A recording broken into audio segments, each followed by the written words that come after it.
Okay,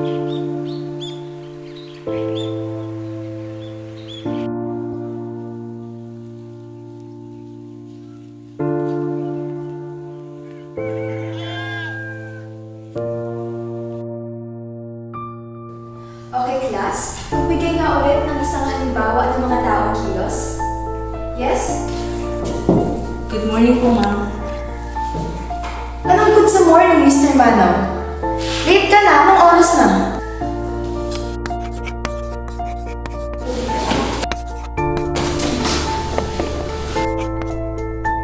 Good morning po, ma'am. Mr. Manaw, late ka na naman. Ang dumi-dumi pa ng damit mo. Sorry po, ma'am. Hindi na po makakulay. Mr. Manaw, ilang beses ka na nahuhuli sa klase ko. Siguro kailangan ko na kausapin ang iyong mga magulang.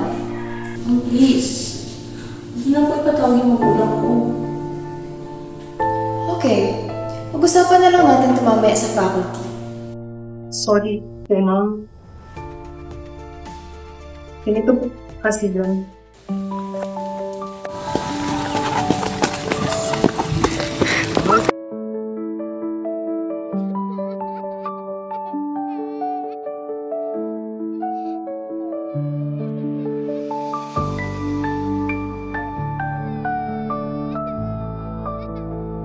Huwag na umiyak. Okay na yun. Huwag na umiyak. Sige, adali na lang kita sa inyo. Hatid na lang kita.